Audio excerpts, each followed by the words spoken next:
अस्सलाम वालेकुम my lovely viewers, welcome to kitchen with Nimra official YouTube channel. Allah ताला आप सबको हेल्दी रखे, हैप्पी रखे। जैसा कि आप देख रहे हैं, आज मैं Eid ul Azha special recipe mutton yakhni pulao की लेकर आपके लिए हाजिर हुई हूँ। आपने इसको लाजमी ट्राई करना है, बहुत ही ज्यादा टेस्टफुल, बहुत ही ज्यादा यमी। मैं आपको बताऊंगी कि आपका गोश्त टेंडर भी कैसे हो जाए और चावल कैसे खड़े रहे। बहुत ही ज्यादा स्पेशल वीडियो होने जा रही, तो आप वीडियो को काइंडली कंप्लीट देखिएगा, टिप्स ट्रिक्स को फॉलो कीजिएगा। इसी तरह की टेस्टफुल और अमेजिंग रेसिपीज को एंजॉय करने के लिए जल्दी से चैनल को सब्सक्राइब कर ले। So let's continue our video. Hi, subscribe to my channel if you love cooking and also press the bell icon so you can get latest videos notifications. बिस्मिल्लाहिर्रहमानिर्रहीम। सबसे पहले हम गोश्त को प्रेशर कर लेंगे। यहाँ पे मैंने हाफ के जी मटन लिया है जो बिल्कुल चाम का गोश्त है, आप देख सकते हैं। लैम्ब चॉप्स है हाफ के जी, इसको शामिल कर देंगे। अब मैं इसमें डालूंगी एक दरमियाने साइज का प्याज है जिसकी मैंने इस तरह से 4 टुकड़े कर लिए हैं, इसको शामिल कर देंगे। अब मेरे पास 1 टीस्पून सॉल्ट है और साथ में जीरा और सूखा धनिया है बिल्कुल साबुत 1 टीस्पून, इसको शामिल कर देंगे। ये मेरे पास कुछ साबुत गरम मसाले हैं जिसमें काली मिर्च है, लौंग है, दालचीनी है, बड़ी इलायची है और एक बादियान का फूल है, इसको शामिल कर देंगे। और एक जग हम पानी का शामिल करके इसको हम प्रेशर कर लेंगे। सबसे पहले हम इसको बॉईल कर लेंगे और इस तरह से इसकी जो काली जाग होगी इसको रिमूव कर लेंगे। यही अच्छे से बॉईल हो गई है। अब हम इसको बंद कर देंगे 20 मिनट्स के लिए। फर्स्ट 5 मिनट्स हम इसको हाई फ्लेम रखेंगे, बाद में हम मीडियम से लो कर देंगे। अब यहाँ पर आप देख सकते हैं इसकी विसल वाइब्रेट होना शुरू हो गई है। अब हम इसका मीडियम फ्लेम कर देंगे और 20 मिनट्स के लिए इसको ऐसे ही रहने देंगे। अब यहाँ पर आप देख सकते हैं तकरीबन ये हो चुका है। मैं इसको खोल दूंगी।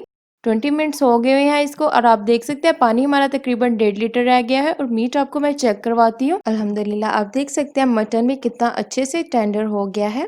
ये देखिए बिल्कुल बोटी बोटी अलग हो गई है। अब यहाँ पर हमारी यहनी रेडी है और अब हम तड़का प्रिपेयर कर लेंगे। बिस्मिल्लाहिर्रहमानिर्रहीम। फ्लेम मीडियम रख लेंगे और कढ़ाई में डाल देंगे हाफ कप ऑफ ऑयल, इसको शामिल कर देंगे।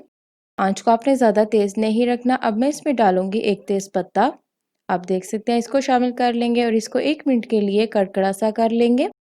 अब मैं इसमें डालूंगी, ये मेरे पास दरमियाने साइज़ का अनियन है जिसकी इस तरह से मैंने स्लाइस कटिंग कर लिया, इसको शामिल कर देंगे और इसको थोड़ा सा सौते कर लेके तकरीबन इसको आपने गोल्डन ब्राउन सा कलर देना है। 2 मिनट्स के लिए इसको हाई फ्लेम पर कुक कर लेंगे। और अब इसमें मैं डालूंगी 2 टेबल स्पून गार्लिक पेस्ट, इसको शामिल कर देंगे और इसको इसके साथ थोड़ा सा ब्राउन कलर दे लेंगे। साथ साथ अच्छे से स्पैचुला हिलाए सो दैट ये इक्वली ब्राउन हो जाए। अब आप देख सकते हैं ये अच्छे से ब्राउन हो गया है। अब मैं इसमें डालूंगी 1 टेबलस्पून जिंजर पेस्ट, इसको शामिल कर देंगे और इसके साथ थोड़ा सा इसको सौते कर लेंगे।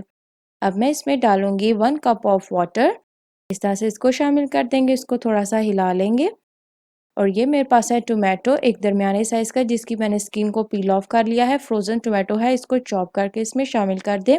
और यहाँ पे मैं इसको लिड दे कर रख दूंगी तकरीबन 5 से 7 मिनट्स के लिए, सो दैट अच्छे से हमारा जो टोमेटो है वो खुश्क हो जाए और अच्छे से मसाला भून जाए। यहाँ पे मैं इसको 5 मिनट्स के लिए अच्छे से भून लूंगी हाई फ्लेम पर। आपने भी हाई फ्लेम पर करना है सो दैट इसका पानी अच्छे से ड्राई हो जाए और जो मसाला है वो अच्छे से भुन जाए। अब आप देख सकते हैं यहाँ पे ऑयल ऊपर आ गया है। अब मैं इसमें डालूंगी 1 टीस्पून जीरा, साथ में 1 टीस्पून ही सूखा धनिया और 1 टीस्पून ही गरम मसाला, इसको शामिल कर देंगे और इसको थोड़ा सा इसके साथ सौते कर लेंगे सो दैट अच्छी सी खुशबू आना शुरू हो जाए। अभी मैं इसमें कोई नमक मिर्च नहीं ऐड करी क्योंकि पहले से मैंने यहनी में ऐड की हुई है। अब मैं इसमें डालूंगी 1 टेबलस्पून बिरयानी मसाला, 1 टीस्पून दरदर मिर्च और इसको इसके साथ थोड़ा सा भून लेंगे। ज़बरदस्त सी खुशबू आना शुरू हो गई है। अब मैं इसमें डालूंगी यहनी जो मेरे पास तकरीबन 1.5 लीटर है, इसको शामिल कर देंगे। 1.5 लीटर यहनी एक जग है तकरीबन, इसको शामिल कर देंगे और इसको अच्छा सा बॉयल आने देंगे, मिक्स कर लेंगे। अब मैं इसमें डालूंगी जो मेरे पास गोश्त है उसको शामिल कर देंगे। अब इसको अच्छे से मिक्स कर लेंगे और हाई फ्लेम पर इसको बॉयल आने देंगे।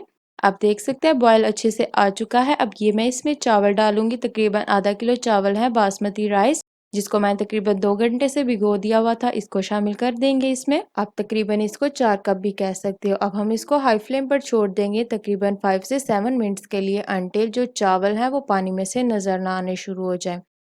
माशाल्लाह आप देख सकते हैं कितने ज़बरदस्त से हमारे चावल नज़र आना शुरू हो गए। अब मैं इसमें डालूंगी 1 टेबलस्पून सिरका, इससे क्या होगा कि चावल खड़े-खड़े रहेंगे और बिल्कुल भी साथ नहीं जुड़ेंगे। बहुत ही अच्छी टिप मैंने आपको बताई है। अब यहाँ पे मैं इसको दम लगने के लिए रख दूंगी तकरीबन 5 से 10 मिनट्स के लिए, बिल्कुल मीडियम से लो फ्लेम पर। 10 मिनट्स हो गया और मेरे टाइम के मुताबिक तकरीबन दम आ चुका है। यहाँ पे मैं आपको एक टिप बताती चलूँ कि दम आपने तब लगाना है जब पानी की और चावलों की सतह एक हो जाए। आप देख सकते हैं कितने जबरदस्त से हमारे चावल खिल चुके हैं और एक एक दाना इसका अलग है, एक एक दाना खिला हुआ है। आप यहाँ पर देख सकते हैं नेचर का कमाल, किस तरह से एक एक चावल अलग अलग निखर कर हमारे सामने आ रहा है। तो इसी तरह की टेस्टफुल और ट्रस्टफुल अमेजिंग रेसिपीज के लिए जल्दी से मेरे चैनल को सब्सक्राइब कर दे, इससे पहले आप कुछ मिस ना कर दे। अब हम इसकी जबरदस्ती प्लेटिंग करते हैं, आपने लास्ट लुक को बिल्कुल भी मिस नहीं करना।